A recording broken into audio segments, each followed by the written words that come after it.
Welcome everyone. Welcome to our event, Democracy in the United States. It's going to be a debate leading up to November. This is part of the National Political Education Committee's events that we do. My name is Sarah Callahan, and I'm on the steering committee for NPEC. This is our first event where we have reached out to caucuses, so thank you for everyone who turned out their members to this event.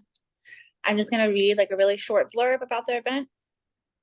So in the Communist Manifesto, Marx and Engels wrote that the first step in the revolution by the working class is to raise the proletariat to the position of ruling class, to win the battle of democracy. Almost 2 centuries later, the battle for democracy continues. Today, economic precarity and social upheaves have led many to question our present political systems. In these times, DSA's position that the United States is no democracy at all is a rousing and powerful assertion against mainstream narratives. In this event, DSA members Jerry Harris and Luke Pickrell will discuss their understanding of democracy, whether the Constitution supports or frustrates democracy, and to what extent socialists should fight for or defend democracy going into the 2024 presidential elections. First, I'm going to introduce Jerry Harris, who is the National Secretary of the Global Studies Association and on the International Board of the Network of Critical Studies of Global Capitalism. He is a retired union activist with over 120 published articles on political economy, globalization, democracy, and other topics.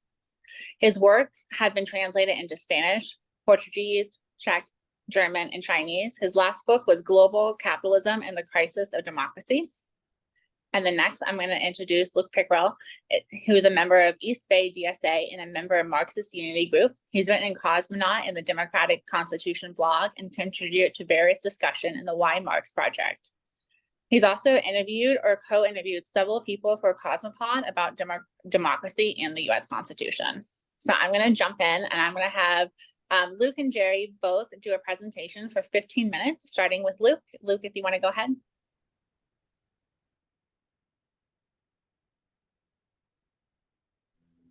Yeah, thanks, Sarah. Thanks, everyone, for coming out and joining us this evening. I'm looking forward to the discussion. So I'll leap right into it. Democracy and the U.S. Constitution are the most critical topics that are facing the American left today. And the Constitution always shapes our lives, but awareness of its power, I think, is really heightened during presidential elections. And of course, wouldn't you know it, this is an election year. This year, the Democratic Party's message is clear. Trump is an aspiring dictator. The MAGA movement is fascist. And only a vote for Joe Biden will neutralize the bad guys. And that's only because only the Democrats will defend democracy, maintain the guardrails of the Constitution, and ensure that the sun keeps rising each morning. So this afternoon, I want to make 3 broad arguments. Each one of those arguments really goes under the umbrella of what I'm going to call democratic republicanism. The first argument I want to make is that, contrary to what Biden says, the US is not a democracy.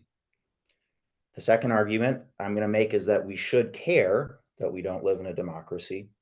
And the third argument is that the theory of classical Marxism, which is everything prior to the Bolsheviks establishing a one-party state, along with the history of the civil rights movement and the history of Students for a Democratic Society, or SDS, all that has a lot to offer what we need, which is a mass democratic socialist movement in this country.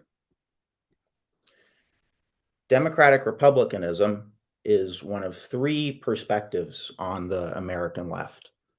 Those other 2 perspectives are what I'm going to call an electoral perspective and a socialist perspective. And these 2 other struggles, they really put democracy on the back burner. I'm going to dive into that a little bit here. So the electoral strategy, the electoral perspective, says that democracy is the ability to vote. Because of that, the US is more or less democratic, and therefore the best strategy is to work through the 3 branches of government that we have to enact progressive laws. Doubt, however, can grow within the electoral camp when legislation runs into the brick wall of the Senate. And so, for example, one senator, Joe Manchin represents a really minuscule percentage of the entire US population. That one person can stop Biden's strip down, Build Back Better Act. That's a good example of running into the brick wall of the Senate. Hard work can really start to feel Sisyphean. You roll the rock up to the top of the hill only to watch the rock roll right back down. People might start thinking about uncapping the House, abolishing the filibuster, putting term limits on Supreme Court justices, and maybe getting rid of the Electoral College. So that's one perspective. The socialist perspective also downplays the importance of the Constitution. There are more critical things to consider than the law and bourgeois democracy. There are a lot of different positions that fall under the socialist umbrella, but I'd argue that all pretty much believe that a socialist revolution is needed to realize democracy, and that the way to bring about this revolution is by spreading socialist consciousness and really supporting anything that builds the class struggle. Political agitation within this perspective is linking every problem to capitalism and really linking every solution to socialism. The best political strategy then is to either ignore politics and build working class power, use the political arena to spread the good news of socialism, or somehow combine the two.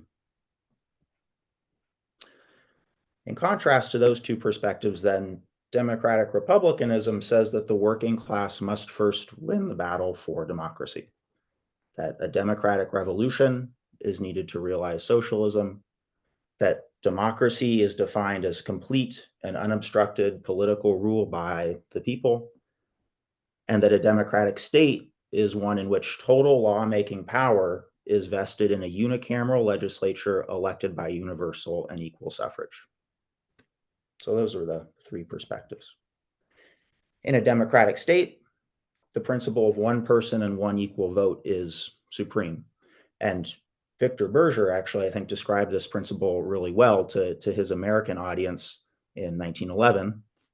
Berger said that the Senate is, and then this is a long quote, is an obstructive and a useless body, a menace to the people's liberty and an obstacle to social growth. All legislative power will be vested in the House of Representatives. Its enactments, subject to a referendum, will be the supreme law, and the president shall have no power to veto them, nor will any court have the power to invalidate them. So that's Victor Berger, a socialist, putting forward what needs to happen in order to make the state democratic. Where does democratic republicanism come from, this perspective that I think we need to put forward? The theoretical roots are in Tom Paine's Common Sense, also his Rights of Man and his dissertation on the first principles of government. They're also in the Pennsylvania Constitution of 1776. They're also in the French Revolution's Declaration of the Rights of Man and Citizens and the Constitution of 1793, and also Mary Wollstonecraft's Rights of Women. The theoretical roots are also in the British People's Charter of 1838 and also in Babeuf's Manifesto of the Equals. And what I really want to emphasize is that Marx and Engels grabbed hold of those roots. And that's seen in texts like The Principles of Communism, the Communist Manifesto, and the Critique of the Draft German Social Democratic Program that was published in 1891. Just as important, this theory of democratic republicanism lives on within the socialist movement after their deaths. That could be seen in Kautsky's The Republic and Social Democracy in France, Luxemburg's Theory and Practice, the 1903 Russian Social Democratic Labor Party program, and then also the American Socialist Party's platform of 1912.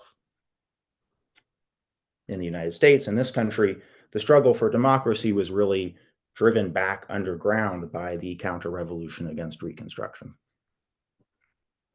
Now I want to take a few quotes from some of those sources.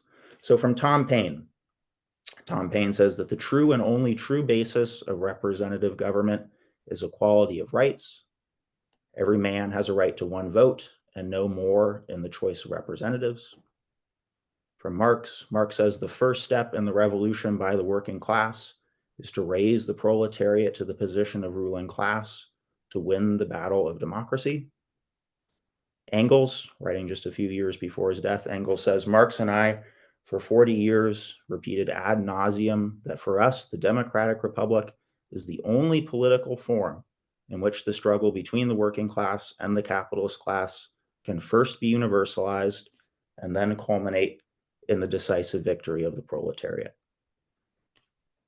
From the party of the Socialist Party of America, the program of the Socialist Party of America, we get the idea of abolishing the Senate and the president's veto power, electing the president and vice president by direct vote, and abolishing the Supreme Court's power of judicial review. So recently, a few historians have rediscovered the centrality of democracy to Lenin's political thought. If you're willing to fight for political freedom, Lars Lee wrote in 2005, you were Lenin's ally, even if you were hostile to socialism. If you downgraded the goal of political freedom in any way, you were Lenin's foe, even if you were a committed socialist. Lee had read Neil Harding, and Neil Harding in 1977 wrote that according to Lenin, workers didn't have to come to socialist consciousness to acquire political consciousness. And then Neil Harding worked contemporaneously with Hal Draper, and Hal Draper did his part, a very important part, in debunking the myth of an undemocratic Lenin. And one of the things I want to emphasize today is that everything I've just presented so far, all this theory, this is almost all the theory and the history that's needed for a mass democratic socialist movement in the US. Any propagandist and agitator, wrote Lenin, must find the best means of influencing any given audience by presenting a definite truth in such a way as to make it most convincing, most easy to digest, most graphic, and most strongly impressive. So today, here I am talking with you all. My audience is Jerry, and of course you all, any other DSA members listening, which I hope includes Bhaskar Sankara, Eric Blanc, Chris Maisano, and Seth Ackerman. These are folks, publishers, and writers for Jacobin who over the years have recognized that the US political system is not democratic and who've written very persuasively about that, which is commendable. Simultaneously, though, they kind of confusingly refer to the US as a capitalist democracy. DSA's political platform is similarly confusing.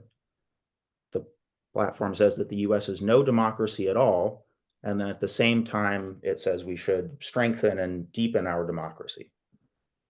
So one of the questions I want to ask us is, why is there this inconsistency? And what would it mean to admit that the US isn't a democracy, to engage with Marx and Engels's democratic republicanism, and then to conclude that the first step is to win actual democracy in this country? So people don't forget when the government gives a collective shrug in the face of popular legislation, right? They don't forget getting screwed over. And I'll go through a little list. The Obama administration overseeing bank bailouts during the Great Recession. In 2013, there was a universal background check bill that was filibustered to death by 45 senators who represented only 38% of the population. The next year, there was a bill to raise the minimum wage, supported by 2/3 of Americans. It died in the Senate. 2016, Trump, of course, lost the popular vote, but won the election. And then, of course, the Build Back Better Act was processed through the legislative meat grinder, as they call it. It emerges in tatters. The Democrats let the child tax credit die, which sends 65 million children right back into poverty. The Supreme Court blocks student debt relief, jeopardizes abortion access, so on and so forth. And then also the wars, right? The endless wars that you and I have no control over, even if the president sought congressional approval, which he doesn't. In the face of this mass political apathy and growing discontent, the Democratic Party fearmongers and distorts and manipulates the meaning of democracy for its own purposes. If the Democrats really cared about democracy, I want to argue, or if they really cared about stopping Trump, they would demand a democratic constitution. Trump and the far right didn't get to where they are despite our revered constitution, as some have argued, but they actually got there because of it and with help from the Democratic Party. And so ultimately, I should say, the only meaningful division between political movements is the question of democracy. Democracy is either something that you want or you don't want, and therefore you either fight the Constitution or you support the Constitution. What's interesting is that our situation parallels France's debate surrounding the Dreyfus Affair and Alexander Millerand joining the government in 1899 to defend the Republic, to save democracy, so on and so forth. What's equally interesting is that Karl Kautsky and Rosa Luxemburg weren't fooled. They actually wrote very persuasively. And this is Kautsky saying, if you want to strengthen the propagandist power of the Republican idea in France, then you have to show that the Republic we want is the Republic of 1793, 1848, and 1871, right? That the democracy we want is fundamentally different from the Republic of today. So to wrap up, I'm going to touch on two organizations and their relationship to the Constitution: the Contemporary Poor People's Campaign, and then also Students for a Democratic Society. There's a tendency, I think, on the American left to label SDS and the civil rights movement not socialist, and thereby dismiss really 2 decades of our history, which is disappointing. So in 1968, MLK writes that the civil rights movement has left the realm of constitutional rights and has entered the area of human rights. Today's Poor People campaign looks to continue on that legacy, and they make a lot of demands, which I don't have time to go into now. But the important thing is that while they critique the state and various elements of the Constitution, they don't critique the Constitution itself. So I want us to think about that a little bit. And then I'll end with Students for a Democratic Society and say that their idea of participatory democracy is very interesting and very laudable. And yet no one asked if participatory democracy was possible in a country with an undemocratic constitution. And I think that this was really a missed opportunity, but it's also one that we can learn from. So I'll ultimately wrap up just by saying, I think our disagreement concerns something sort of other than the undemocratic structure of the US Constitution, but really comes down to the content of our political message, to the ideas that we present to the public. And I'll try and touch on those a little later. And I just want to end by saying that all of the struggles that DSA is engaged in, all of this comes down to who has political power. And I really think that the struggle for democracy is what will determine who has that political power. So thanks so much, and looking forward to continuing the discussion. Thanks, Luke. All right, next I'm going to have Jerry. And also just a reminder that our Q&A is open. So if anyone wants to toss any questions in there, we're going to have a Q&A section. For now, Jerry, go ahead. Thanks. So thanks, Luke. I really felt that was really interesting. And there's a lot I agree with, particularly that democracy is the most important question facing the left. And I really appreciate your historic review of Tom Paine and the French Revolution and Lenin and the democratic tradition within socialism. I think is very important. But I think when we talk about the United States as not a democracy, you talk about the political content of our message being important. I think that is the wrong approach, because millions upon millions of Americans believe we do live in a democracy, and it ends up being a very confused message. In fact, I would say that what we're doing right now is participating in democracy. We're a socialist organization. We have people from all over the country listening to what we're speaking about. We exist legally. We organize openly. All that is democracy, it's bourgeois democracy, but it's democracy. And to say that we don't live in a democracy flies in the face of our existence as DSA and every other socialist or revolutionary organization in the United States. So I also want to approach this question from sort of a historical point of view and actually a dialectical point of view. And I want to start with the American Revolution, the first great anti-colonial revolution. And the American Revolution was carried out by an alliance of class forces. Primarily in the leadership, of course, was the commercial bourgeoisie of the North and the plantation slavocracy of the South. But the mass base of the revolution and the soldiers of the revolution were farmers and workers like the longshoremen in Boston and craftsmen. And the writing of the Constitution, therefore, was really a result of a balance of class forces, which produced various types of compromises. The main compromises were between the commercial bourgeoisie of the North and the plantation bourgeoisie of the South. And out of that compromise, we get things like the Electoral College and the 3/5 of a human being law dealing with slavery and other things. But there were also concessions and compromises with the mass popular base of the revolution. And those compromises, I think, are the Bill of Rights. So we get freedom of press, freedom of speech, freedom of assembly, freedom to redress our grievances to the government, a jury by our peers. Essentially, what was created was civil society and citizenship. For the first time, you were born with inalienable rights from the government, not from God, not from a king, but as a citizen of a country and belonging to, as I said, civil society. Jefferson lays down the ideological sort of basis when he writes, all men are created equal. Of course, Jefferson meant all white men who own property are equal. And that is written into the Constitution as well. In fact, that's the primary aspect of the Constitution. Of course, is a capitalist constitution written to enhance and expand the power of the capitalist class.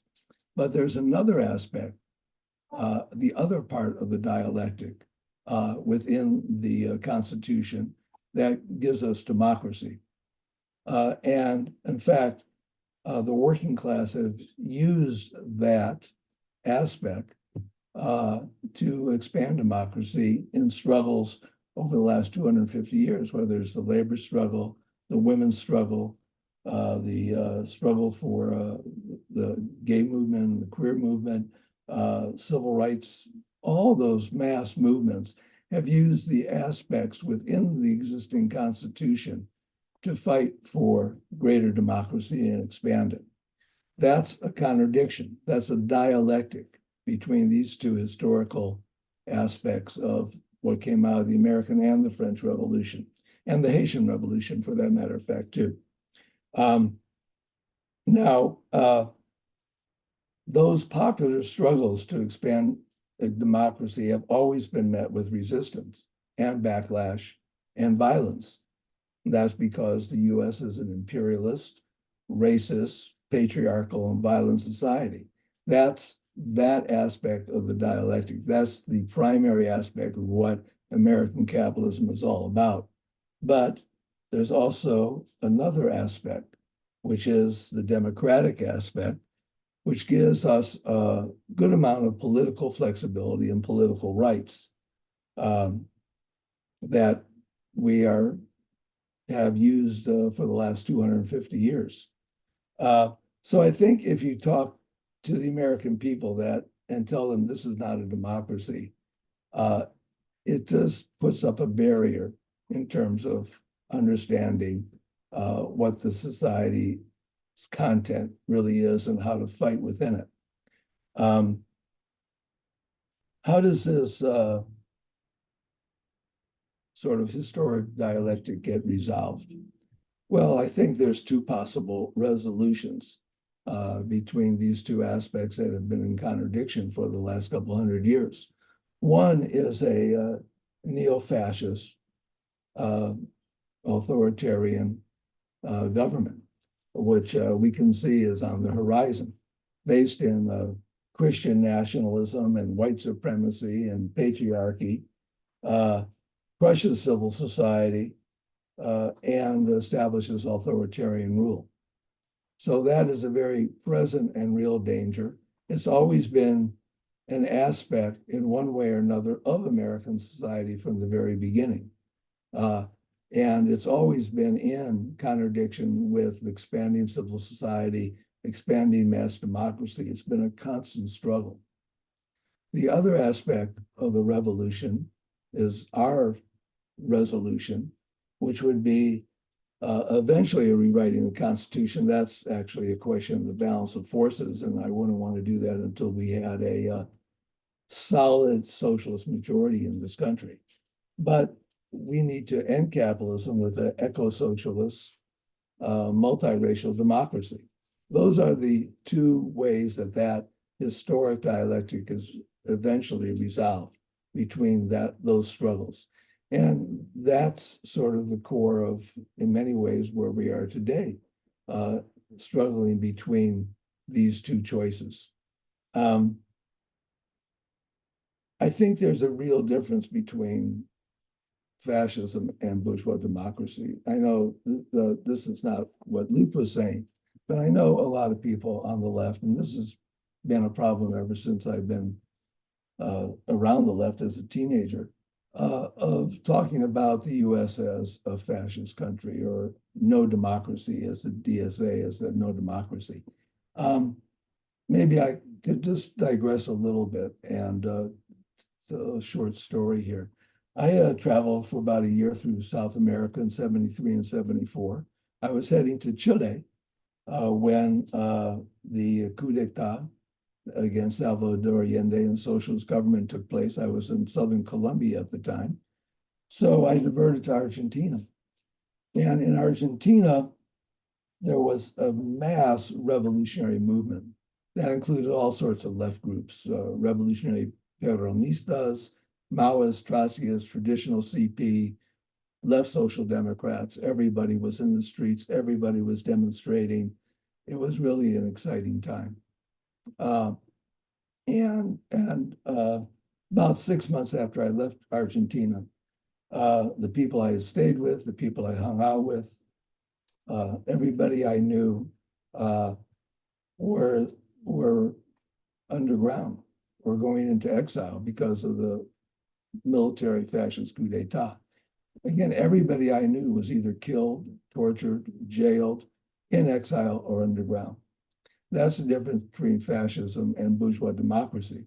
So when we talk about America is not a democracy, that totally confuses this question. Totally confuses in our minds that there's no difference between authoritarianism and bourgeois democracy. So I've wrestled with myself about the coming election. And maybe I'll just wrap up here and probably help us debate the question. I've debated myself, should I vote for Biden? Particularly, obviously, with what's going on in Gaza. And I decided, yes, I would. But I don't really view it as a vote for Biden, because it's not really a vote for an individual. It's a vote for what conditions are going to best facilitate left organizing. What conditions will best facilitate our ability to organize against capitalism and, in fact, against Biden himself? What conditions will best facilitate a more open civil society where we can use the democratic rights that we have, freedom of press, freedom of speech, freedom to organize, freedom to demonstrate, and use those things to build a more powerful socialist movement in the United States? And when I look at it that way, it's obvious that the social political conditions under Biden will be more beneficial to the left than Trump's neo-fascism, which will quickly, I think, lead to a McCarthyite-like conditions and very dangerous to our existence and to the existence of millions of people throughout our country. So let me just wrap it up there. I'm sure people will have a lot of questions and we can get into a discussion. Thank you. Thank you, Jerry. All right, and I'm gonna have Luke and Jerry also give 10-minute or 5-minute direct responses. So starting with you, Luke. Yeah, thanks, Sarah. I know we've got some provocative questions to go into too.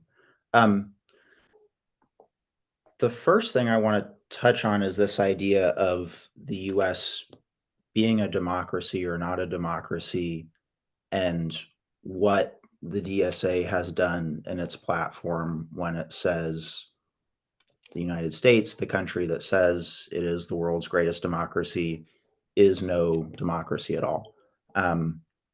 I find that actually very clarifying. Somewhere along the way, someone in the DSA or a group of people in the DSA went back to the traditional understanding of what is a democracy. And that's a contested term, right? You could probably poll many different political scientists and say, you know, what is a democracy, this, that, and the other.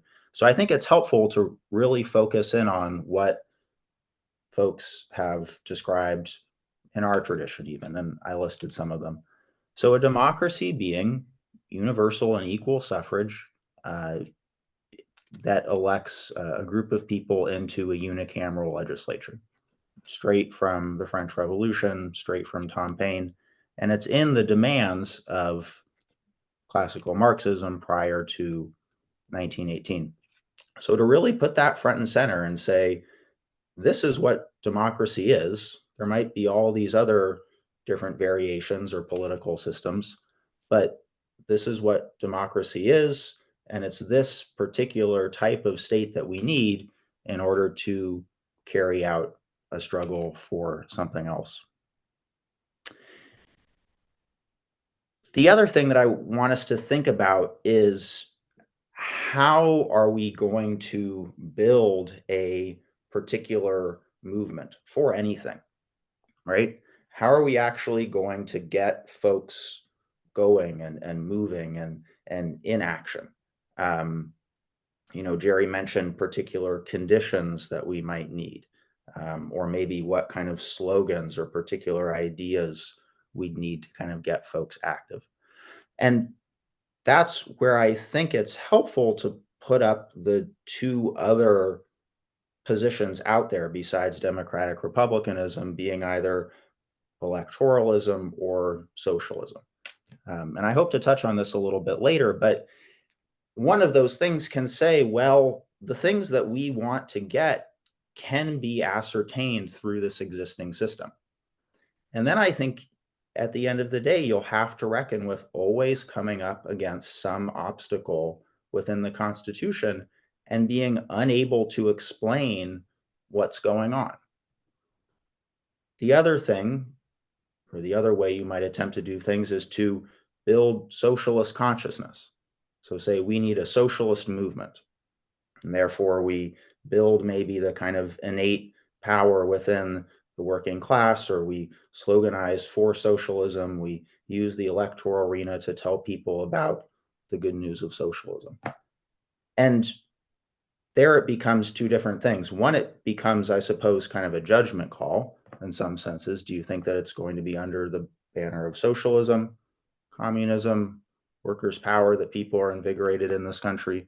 Or do you think that a larger movement can be built under the banner of democracy? But it also has to do with how you think political consciousness is built, and how you really think you can engage people, and how you can really connect with people. So those are kind of two things I want to draw out, both the definition of democracy, and then also how you can build a movement and how you can really connect with folks. Awesome. Thanks, Luke. All right, Jerry, do you want to give your direct response? Okay. Well, I think Luke's bringing up some really good questions. How to build a movement, how to connect with people, I mean, these are really essential things that every socialist should have put great importance on. In terms of this definition that democracy is voting, that's one aspect of democracy, and I think it's an important one. Just look at how broad and vicious the right wing is attacking voting rights, and have always tried to limit voting rights as an indication of the danger that it may pose to right-wing rule. But voting is certainly only one aspect, and perhaps not the most important. As I said, look at our Bill of Rights: freedom of speech, freedom of press, freedom of protest, freedom of our grievances, jury by our peers, and freedom of religion, etc. I mean, when we talk about how we want to connect to people, those are the types of things that the American people think of as living in a democratic society. So if you go to them and tell them this isn't a democracy, it's just confusing. The way to connect with people is to defend those democratic rights and to expand them. It's one and the same struggle. I agree with Luke that there's some socialists who take a very sort of dogmatic and purist approach to this thing and only want to talk about socialism, never want to concretely connect with where people are at.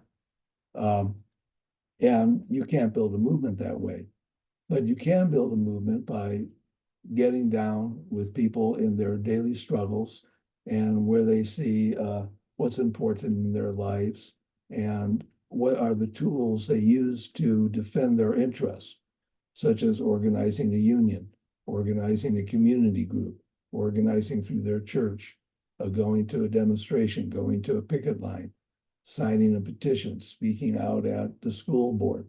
All those basic Bill of Rights, freedoms, or democratic rights that we have. And we should be there arm in arm with those folks, but at the same time, we can talk to them about the shortcomings and the roadblocks that we face, because in those very struggles and all those things I mentioned, it's the dialectic. You come up to the other dominant aspect of capitalist society is repressive, reactionary, racist, patriarchal aspects. And that's what gives us the ability to talk about going beyond capitalism to a multiracial democracy and a socialist democracy. So participating in these very real struggles around democratic struggles is the road leading to building a greater socialist democracy and gives us the ability to talk about it. Awesome. Thank you, Jerry and Luke, for both of those speeches. So now we're going to move into some Q&As that I have. I'm going to give you both 2 minutes to respond. The first question is going to be: most people in the United States describe our country as a democracy and believe it is a good thing. Should socialists, especially democratic socialists, seek to claim the term? And if so, what does this mean by the word democracy? And I'm going to have Jerry go first on this one. You know, I almost answered that question pretty well in what I just said. So yeah, I think we should claim democracy. I think we should claim it as ours. In fact, it has been ours. I mean, Luke talked about the history of socialist thinkers and philosophers and organizers and the role of democracy in the thinking of those revolutionary-minded folks. So we should claim it, but we should also push it and expand it. And there's no contradiction between the two. I think in our blurb about the panel, we talked about, should we fight for democracy or defend democracy? You do both at the same time. So I'll throw it over to Luke now. Thank you. Go ahead, Luke. Sure. I think a few things. One, I can't imagine that any of the folks, who I mentioned would look at the United States today and say, this is a democracy. I just don't think any of them would. Marx looked at the United States in 1848 and said it's a democracy, and he was wrong. Engels said contradictory things, in his Communist program, the draft of the manifesto. So what you can do is you can find the folks, Lenin being one of them, Lenin's pretty good, who has a definition of democracy and sticks to it until the end, and critiques folks who waver on those definitions of democracy by saying, well, first this is, or first this isn't. So that's also why I think it really helps to have a concrete definition that you stick to and you don't waver from. The other thing that I would say is there might be a difference in terms of what we think most people in the United States feel. And then depending on what they feel, what we feel like our job is to do. Say folks do think the US is a democracy. It's the same when folks talk about capitalism. Oh, what if the working class thinks capitalism is good? Well, then we tell them otherwise, right? It's the same principle. You live in a democracy? No, you don't. And if folks are confused, we help them understand and we clarify that. But the other thing I want to push off on against is to what extent folks actually think we do live in a democracy. Because there I think we disagree too. People aren't exactly biting at the gun for a democratic constitution, but there's vast disinterest in politics in this country. People absolutely know that something's up. People don't forget, being screwed over, as I said. So that's where it's our job to come in and make that connection. I don't actually think it would be confusing or alienating at all to really push that message of the U.S. is no democracy, and we need to make it one. Awesome. Thanks, Luke. All right, so the next question, and I'm going to start with Luke first this time. Many of the most important social movements during the past century in the United States have been focused on the right to vote, a core, maybe the core component of democracy, women's suffrage, civil rights, etc. Is a right to vote / access to voting still an important focus of organizing and struggle in the United States? Why or why not? Sure. So I'd say the right to vote is not the core definition of democracy. I'd say the right to universal and equal suffrage is the core of democracy. And then having a state in which there aren't minoritarian checks, as Robert Ovitt says, that can somehow come in and disrupt the power of the people. Voting is, of course, what people often think of democracy as being. And I think I might have said, or I might have cut it, that that's sort of understandable considering that most political scientists also define democracy as the ability to vote. In terms of movements that have been fighting for the ability to vote, I think there it can be interesting to look at the civil rights movement and to look at the fact that here's a struggle that goes a particular distance and wages a very important struggle. And then King, towards the end of his life, basically starts to think, what if we've come up to the limits of the Constitution? What if we've kind of moved past that to a certain extent? And so that's why I'm interested in engaging with the Poor People's Campaign and asking them that question.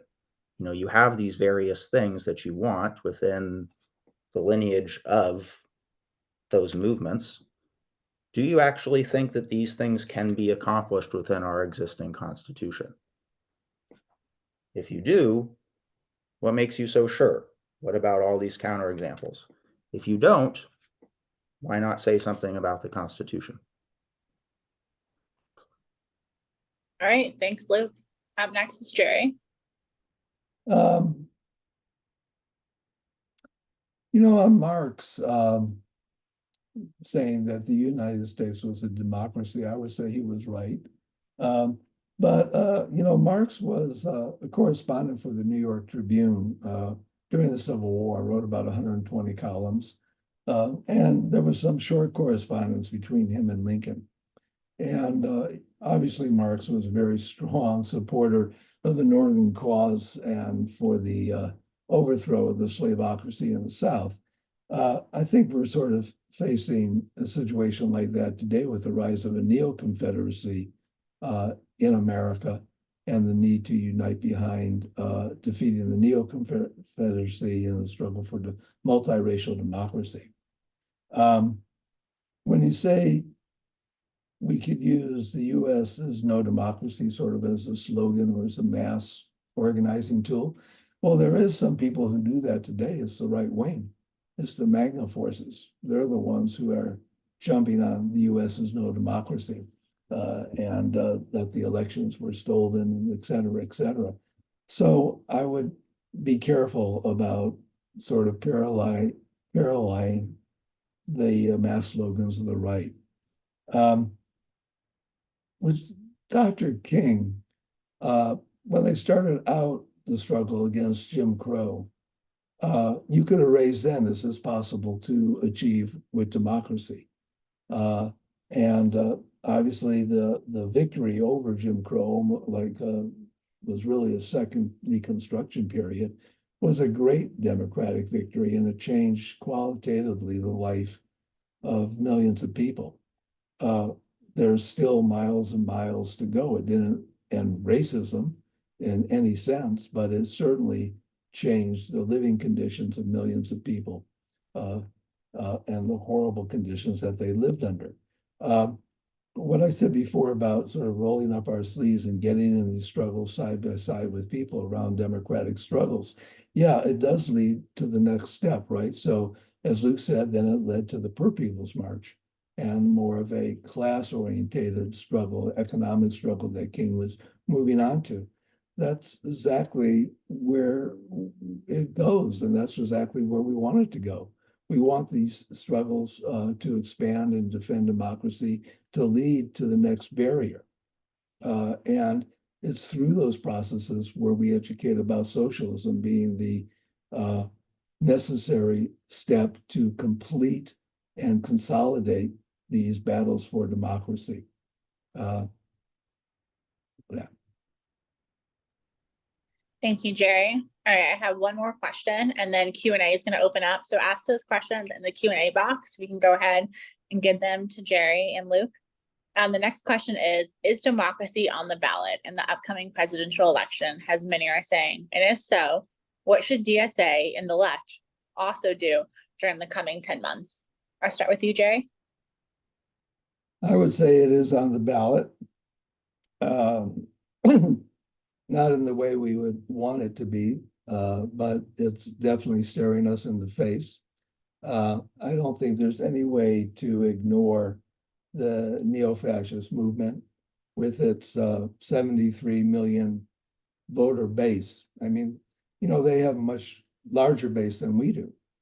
74 million people voted for Trump last time around. And that is the base of white supremacy. That is the base of Christian nationalism. That is the base for patriarchy. And all you have to do is look at Texas and Florida and all the states where the MAGA forces control the states to see what the agenda is. And it's serious and it's frightening. So I think the main thing to do in this coming election is to defend the squad and the left who hold office actually, and progressives. But also I think we need to vote for Biden. As uncomfortable as that is, as I said before, what we're voting for is maintaining the conditions in civil society that allow us to organize against capitalism. That's the decision we have to make. What conditions are best for organizing against racism, are best for organizing against capitalism, are best for organizing to expand democracy and to be able to speak about socialism freely. Because we're heading for something very similar to the McCarthy period, which was really a nasty period, and the left didn't recover from that probably really until the Bernie Sanders campaign in many ways. Thank you, Jerry. Go ahead, Luke. Sure. Democracy is not on the ballot. Maybe someday democracy will be on the ballot. Folks in the US have actually never had the opportunity to decide if they want to live in a democracy. They did a little interesting experiment in Chile, actually, in the 1980s, kind of leading up to the ability to even have a constitutional referendum, where the Communist Party went around and they asked folks, what would you do if you actually had the ability to make a constitution? What would you do if you had the ability to decide the constitution that you lived under? So folks in the United States have actually not had that ability. So leading up to the elections, what do we need to do? We need to focus on the Democratic Party. We need to take the Democratic Party, which is the political force that says, we know what democracy is, here's what it is, vote for us, we'll protect your democracy, so on and so forth. And we need to expose them. We need to brand them as hypocrites. We need to brand them as charlatans. We need to point out all the instances in which they're complicit, not only in not stopping us from Donald Trump, not only in not stopping us from the far right, but actually because they don't fight the Constitution in creating those very conditions that create the possibility for someone like Donald Trump and for a minoritarian movement to gain a foothold in this country. So folks will vote for whoever they want, right? Folks will vote whoever they want. I'm not here to tell people who they should or shouldn't vote for. I'm here to talk about what kind of political propaganda and political agitation we in the DSA can do. Our very small part. For a very small part, I think it would be very important and a very a long needed step in this country to have a force on the left that actually said, you don't have democracy, we can get democracy, and here's what it would actually mean to do that. Thank you, Luke, and thank you to everyone who's submitting questions. I'm going to go ahead and open it with the first question, which is by Daniel W. For either Jerry or Luke, so I'll give it to both of you. Do you think it's possible to achieve a socialist democracy without universal and equal suffrage? If so, how? Luke, do you want to start us off?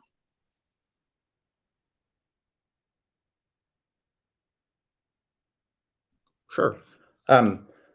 I don't know how it would be possible to achieve a socialist democracy without universal and equal suffrage.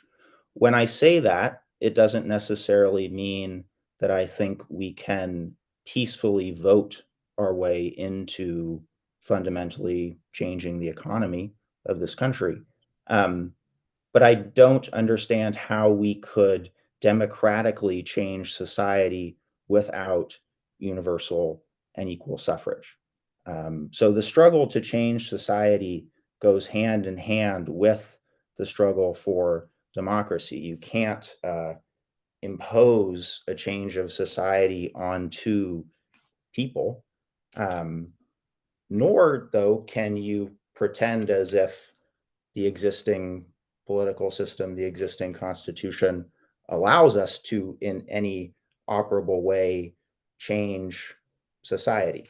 I'm sort of reminded of what Engels said, I think, in his critique of the Erfurt program, which I might have alluded to, where he basically says, look, it's a problem that y'all aren't saying the key thing here, which is that this is not a democratic republic. There's no way to work through this system. And it's also a key thing that y'all are forgetting, that trying to change society will create massive amounts of rupture and chaos and so on and so forth. But no, you need democracy. Thanks, Luke. Jerry, do you want to answer this question? Yeah, I mean, I would say universal mass voting rights are part of what we want in socialism. I think actually one way we can approach this question is getting rid of the electoral college. I don't think we could move towards like a constitutional convention at this time. The balance of forces are totally against us, but getting rid of the electoral college would be a major step. And it's one that's already been rather broadly discussed even in the liberal mass media, and has rather broad support even within sectors of the ruling class. So I think that's a battle that can be engaged and necessary, but obviously voting is one tool in the toolbox. and all the democratic rights that we have, protests, meetings, press, speech, all that has to be used. And the question of violence is really up to the ruling class. I believe, of course, people have the right to self-defense. Thank you, Jerry. All right, our next question is from Cliff C. In his book, An Economical Interpretation of the Constitution of the United States, Charles Beard reviews the evidence and finds that less than 160,000 white men make up less than 1% of the population, participated in ratifying the Constitution. No person alive today has had a hand in shaping or altering it. Should we defend this document as a democratic charter for the government, or would it make sense to agitate for a replacement shaped by mass participation, as was recently done in Cuba? Jerry, do you want to start this one? Yeah, we need to change the Constitution. Absolutely. There's aspects of the Constitution I think we should keep. Bill of Rights, we should keep that. But the time to fight over rewriting the Constitution or a refoundation of American democracy is when you have a solid socialist majority, consolidated leadership. I think we should look at Chile recently for some lessons where you had mass support for a new constitution. The left went into it and came out with something that got roundly defeated. I mean, that was a huge defeat for the left in Chile around rewriting the Constitution. So if we try to use it in some mass slogan or mass organizing tool today, rewriting the Constitution, no, I don't agree with that because the balance of forces are totally not in our favor. The right is already organizing for rewriting the Constitution. And if we go into some process with that, there's a good ability we'll lose. Can we raise up the question of expanding democracy and rewriting the Constitution? Yeah, you can do that in terms of education and propaganda, but I don't see it as a mass issue beyond this idea of getting rid of the electoral college. That has already been out there as a mass issue. Thank you, Jerry. Luke, you can go ahead. Sure. I think getting rid of the electoral college would be great, and while we're at it, we can add in all the other very undemocratic things. I don't think we need to start there. As I said, I really like the idea, and I'm very curious, and I think DSA should really explore ways of agitating or of developing forms of propaganda around this question of choice. And when have you ever actually had the opportunity to decide the laws that fundamentally shape your life in ways that you can't always appreciate, but are the ultimate system of making laws totally. So if the right is talking about it, and I don't think they're talking about it in the way we are, they're talking about it in a very truncated form, all the more reason that we should talk about it too. If the right is talking about making a new constitution, then we should talk about making a constitution. If they weren't talking about making a constitution, we should still talk about making a new constitution. You know, the time is always right, I think, to talk about a lack of democracy, point out why there is no democracy, and then if the right has some idea about what they think democracy is, we poke holes in that too, just the same way that we poke holes in the same conception of whatever the Democratic Party thinks is democracy. And then on Chile, I'm not so convinced that Chile really has much to offer us. You know, the fact that they reject one and then they reject the second one, you know, maybe folks 10 years down the line will look at this and say, oh, it bodes a particular direction. But I think we just focus here in the United States and think about what we need in this country. Thank you, Luke. All right, now the next question, I'm going to have two questions, one for Luke, one for Jerry. So first, I'm going to start with Luke. How do you reconcile Marx's original push for the battle for democracy with his later skepticisms following the crushing of the Paris Commune, namely that co-opting ready-made state machinery is ineffective? Yeah, that's a great question. Because if you look at the, what would you call it, historiography of Marx or whatnot, the traditional opinion is, well, Marx has a certain conception of the state, and then he looks at the Paris Commune, and the Paris Commune kind of changes everything. I don't think it does. The quote that I took from Engels there is from a letter that he wrote to someone in 1892, just a year before he dies or so. Marx and I, for 40 years, have been repeating ad nauseum, what we need is a democratic republic. Okay. The same point being that Marx, in the demands of the German Communist Party, that he writes, what's that, 1850 or so? A lot of that has the exact same things that he praises in the Paris Commune. So this idea of kind of smashing the state and establishing the dictatorship of the proletariat, so to think, I don't think that that in any way disqualifies this idea of a democratic state at its core, being one with a unicameral legislature elected by universal and equal suffrage. It's from that position that you can do all those other things that he discusses, or I should say that he wants to see in the Paris Commune, because of course he's embellishing that whole thing too in many ways, in order to really draw out what he'd like to see done. All right, thank you, Luke. So the next question is going to be for Jerry. And it says, Jerry, I agree with the clear distinction with bourgeoisie democracy in the United States and the neo-fascism you observed in Chile. However, it's of course worth noting that US involvement in the military coup that created a fascist Chile does or should the suppression by the United States of usually anti-capitalist democracies around the world undermine the extent of democracy we enjoy here at home? Go ahead, Jerry.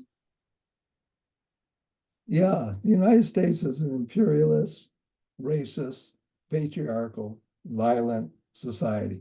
The American bourgeoisie is all those things. And we've always known that. That's why we're socialists. That's why we want to get rid of capitalism and build a socialist society. As I've been arguing here all along, that's the main aspect of the historic dialectic that we're facing. The US imperialism and European imperialism as well has always had a fascist face in the global South. And of course, that is part of the character of what they are. Again, the chickens came home to roost with the Nazis and Mussolini and the fascists in World War II. And the chickens are coming home to roost now, both in the United States and Europe again, because the right is on the march. The fascist right is on the march. And of course, they have plenty of experience with their long history of colonialism and imperialism throughout the world.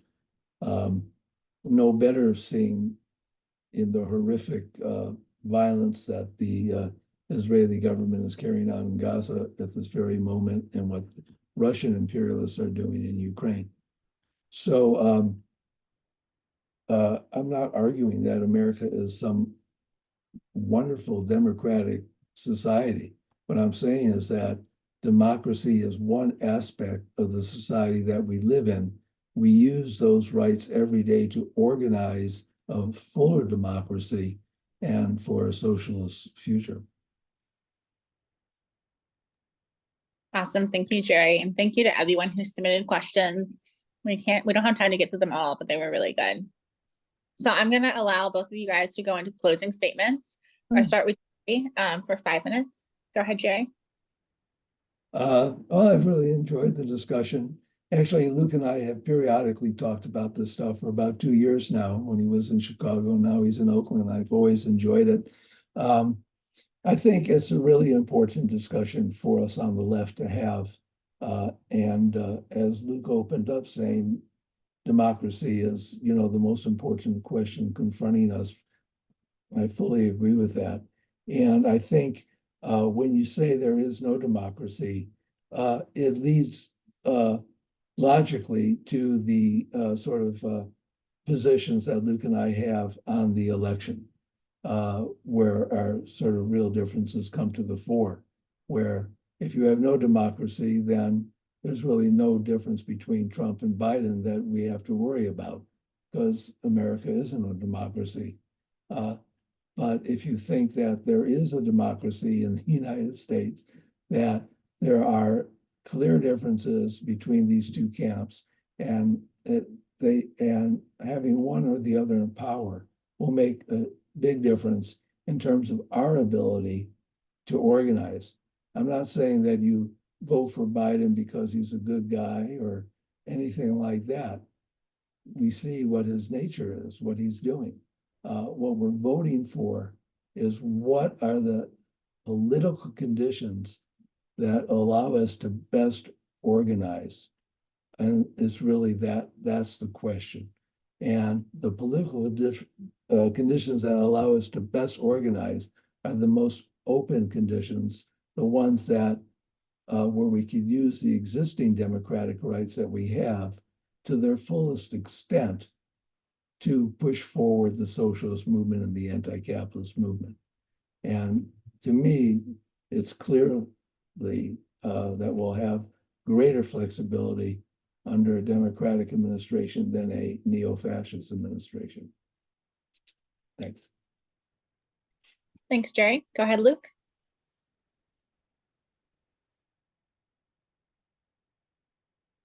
Luke, you're on mute. Thanks, Jerry. That would help. Just to echo what Jerry said too in the opening, I've always enjoyed talking with Jerry and learn a lot from our conversations. A few things though. This desire for a socialist revolution that folks talk about, I do still want to draw a distinction between a socialist revolution and a democratic revolution, because I think it does impact how we kind of conceptualize the future in a certain sense. And the same way that it does impact how we talk to people and what we say to people, the kinds of conversations we have and so on. So I would argue that we want a democratic revolution in order to create the position from which we can decide what kind of society we want to live in, to decide what kind of economy we want to have. We don't have that ability right now. Now, of course, in the lead up to all of that, there are, of course, going to be people who will be arguing for what kind of economy we should have and what the future should be. And I would support folks who, during that movement, in that process, during that constituent assembly, however you want to conceive of it, are saying we need to take X, Y, and Z steps in order to socialize the economy. Okay. But I think our primary task is to build a democratic movement that's actually saying, hold on, we don't even have the ability to decide any of that right now. And so then the question becomes, are we going to build that movement by telling people what the future society could look like or what the economy needs to be in that future society? Or do you build that movement by looking at the existing society and saying, you don't have any control. You don't have the ability to decide, right, wrong, good, bad, doesn't matter. You can't make it happen. So there are, of course, going to be people who are going to be talking about socialism forever. That's fine. The left, though, has not been talking about the Constitution and about democracy, and that is the first obstacle to overcome. So I really feel like that's our goal. It's to have that ability to choose, to kind of use some of the language of SDS, the ability to decide the conditions that shape your life, or maybe to use kind of more contemporary Republican language, the ability to not be dominated.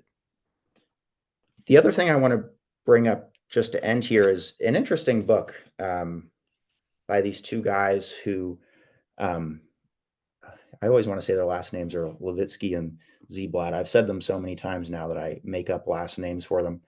In 2018, they wrote a book called How Democracies Die. And this was Obama's favorite book in 2018, one of his favorite books. And Biden cited it as one of the reasons that he ran for the presidency.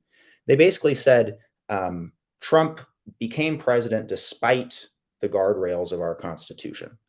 People need to kind of learn how to play by the rules. We need to kind of strengthen the respect that we have for the Constitution. That's how we'll defeat Trump.